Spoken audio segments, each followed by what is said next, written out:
Enquête. Ma grand-mère est détective amateur.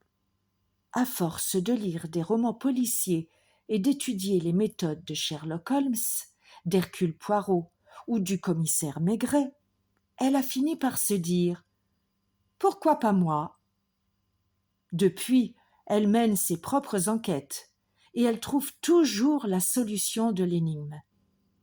J'ai décidé de marcher sur ses traces et l'autre jour, je lui ai demandé de me prendre comme apprentie détective.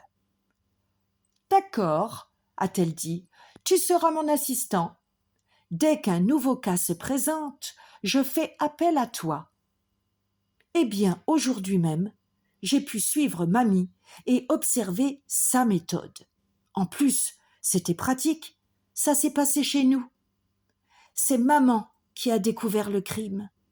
La crème au chocolat qu'elle avait préparée pour ce soir avait été largement entamée et il en restait à peine la moitié.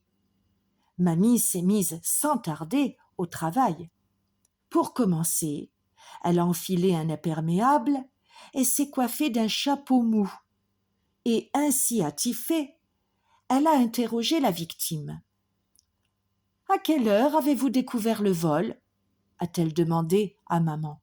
« À 3h30, quand j'ai voulu prendre un yaourt. »« Et à quelle heure aviez-vous mis la crème au frigidaire ?»« Vers 10h ce matin, » a répondu maman. « Bien, » a conclu Mamie.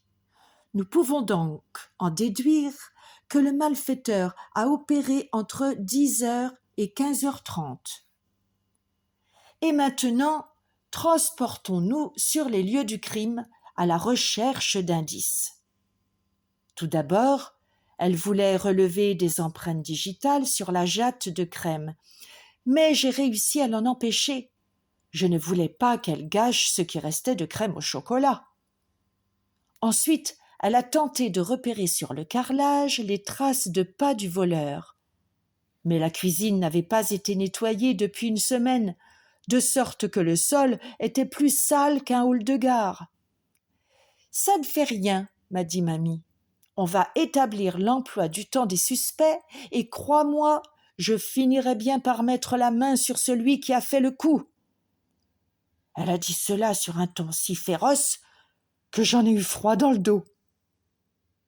Elle a donc fait comparaître les suspects, c'est-à-dire mon père et ma sœur, les seules personnes à avoir libre accès à la cuisine, en dehors de maman et moi. Anne, ma petite sœur, avait un solide alibi. Elle était en excursion avec son club de danse et pouvait fournir une bonne trentaine de témoins. L'interrogatoire de papa a été nettement plus intéressant. Il a d'abord prétendu avoir passé toute la journée au bureau, mais quand Mamie a saisi le téléphone pour appeler sa secrétaire, il a avoué qu'il avait annulé 2 rendez-vous avec des clients pour aller pêcher avec son copain Marc. Il avait l'air d'un gamin pris en faute. La plus ennuyée cependant, c'était Mamie.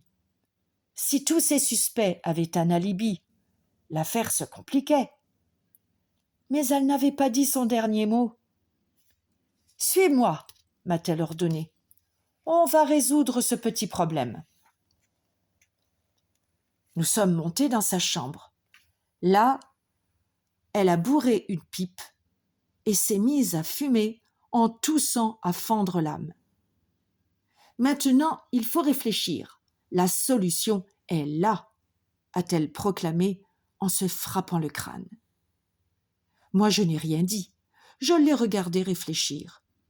Tout à coup, elle s'est levée d'un bond et s'est précipitée au salon.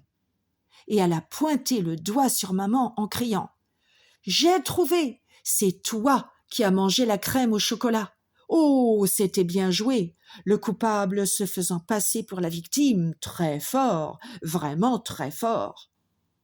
Mais tu n'avais pas compté sur mon flair, hein? » Ouh là là là là, le drame que ça a déclenché. Maman a traité Mamie de Sherlock Holmes à la noix et de commissaire d'opérette. Finalement, Mamie a dû s'excuser. Mais c'est surtout vis-à-vis de moi qu'elle était gênée. Elle échouait lamentablement le jour même où elle voulait m'initier à sa méthode. Je lui ai dit qu'elle ne devait pas s'en faire, que c'était très bien comme ça.